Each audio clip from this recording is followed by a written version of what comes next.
बशीर बद्र का एक शेर है।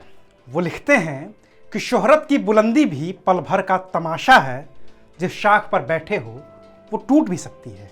इस शेर का जिक्र इसलिए कि जिस बात के लिए भारत को दुनिया में शोहरत मिली थी, उसी बात के लिए अब दुनिया लानत भेज रही है। ये सब हुआ है पिछले एक साल में। जब भारत में कोरोना की वजह से लॉकडाउन हुआ तो दुनिया ने तारीफ की प्रधानमंत्री मोदी की। जब भारत में वैक्सीन बनी और उसे दुनिया के तमाम दूसरे देशों में भेजा गया तो तारीफ हुई प्रधानमंत्री मोदी की। लेकिन अब जब भारत दुनिया में कोरोना का सबसे बड़ा सेंटर बना हुआ है, अब जब भारत की बनाई वैक्सीन भारत के लोगों के लिए ही कम पड़ गई है, तो फिर पीएम मोदी की आलोचना भी दुनिया ही कर रही है। नमस्कार, मैं हूं अविनाश और आप देख रहे हैं अनकट। जब तक पीएम मोदी की तारीफ दुनिया के तमाम अखबार और दूसरे देशों के राजनयिक कर रहे थे, अपने यहां के नेता भी लहालोट हुए पड़े थे। ट्वीट पर ट्वीट डालकर सरकार की तारीफ कर रहे थे। देश के अंदर बैठे जो लोग सरकार पर सवाल उठा रहे थे, उन्हें पाकिस्तान भेजने की धमकी दे रहे थे, उन्हें देशद्रोही करार दे रहे थे। लेकिन आज की तारीख में दुनिया के तमाम बड़े बड़े मीडिया संस्थान पीएम मोदी की आलोचना कर रहे हैं। और यहाँ के जिन नेताओं ने कभी उन्हीं मीडिया रिपोर्ट्स के जरिए पीएम मोदी और उनके कार्यकाल को न भूतो न भविष्यति वाला साबित करने की कोशिश की थी, उन्हीं मीडिया रिपोर्ट्स को अब हमारे नेता सिरे से खारिज करने पर लग गए हैं। इसको कुछ उदाहरण से समझने की कोशिश करते हैं। ब्रिटेन का सबसे बड़ा अखबार है द गार्जियन। अपने एडिटोरियल में यह अखबार लिखता है कि पीएम मोदी के ओवर कॉन्फिडेंस की वजह से भारत में कोरोना की दूसरी लहर रिकॉर्ड स्तर पर है।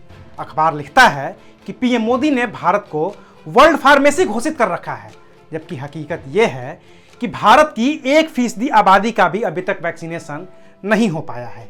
अखबार ने इस बात के लिए भी खिंचाई की है कि जब देश कोरोना से लड़ने की कोशिश कर रहा है तो देश के 5 राज्यों में चुनाव हो रहे हैं, जिसमें लाखों लोग रैलियों में जुट रहे हैं। अमेरिका का सबसे बड़ा अखबार वॉशिंगटन पोस्ट लिखता है कि भारत में कोरोना की दूसरी लहर रोकी जा सकती थी, लेकिन कुंभ मेले का आयोजन और क्रिकेट के इतने बड़े इवेंट के साथ चुनावों में लाखों की भीड़ इसकी वजह बन गई है।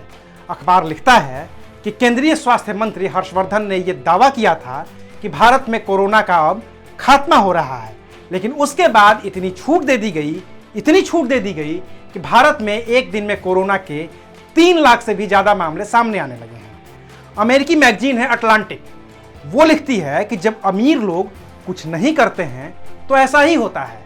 मैगजीन ने लिखा है कि जब भारत में कोरोना आया तो एक अमानवीय लॉकडाउन लगाया गया, लेकिन एक साल के दौरान ऐसी कोई तैयारी नहीं की गई कि देश का हेल्थ सिस्टम सुधारा जा सके। ब्रिटिश अखबार फाइनेंशियल टाइम्स ने लिखा है कि इतनी बड़ी आपदा की जिम्मेदारी सीधे सीधे तौर पर प्रधानमंत्री मोदी को लेनी ही चाहिए। फ्रांस के अखबार ली मोंडे ने लिखा है कि पीएम मोदी की दूरदर्शिता में कमी, उनका दंभ और उनके सियासी करिश्मे ने भारत को उस स्थिति में लाकर खड़ा कर दिया है जहां से अब स्थितियां नियंत्रण के बाहर जाने लगी हैं। सिंगापुर के अखबार द स्ट्रेट टाइम्स ने तो लिखा है कि पीएम मोदी के वोकल फॉर लोकल को कोरोना ने ग्लोबल तक पहुंचा दिया है।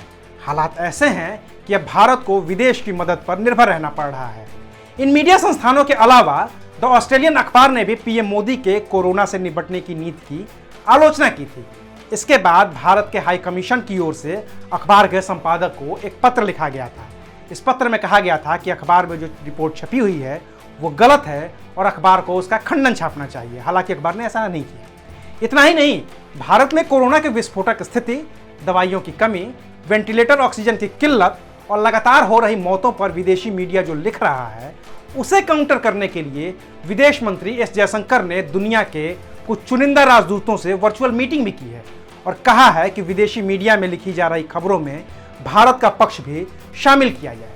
वैसे तो हम भारतीय भी यही चाहते हैं कि ये सारी मीडिया रिपोर्ट्स गलत हों, लेकिन जैसे ही आप जमीन पर उतरते हैं, जैसे ही अस्पतालों के बाहर लगी लाइन देखते हैं, जैसे ही दौड़ते हुए एम्बुलेंस देखते हैं, देश के किसी भी शहर के स्मशान घाट पर लगातार जलती हुई चिताएं देखते हैं, कब्रिस्तान में दफन होते शव देखते हैं, आपको इन रिपोर्ट्स पर भरोसा होने लगता है।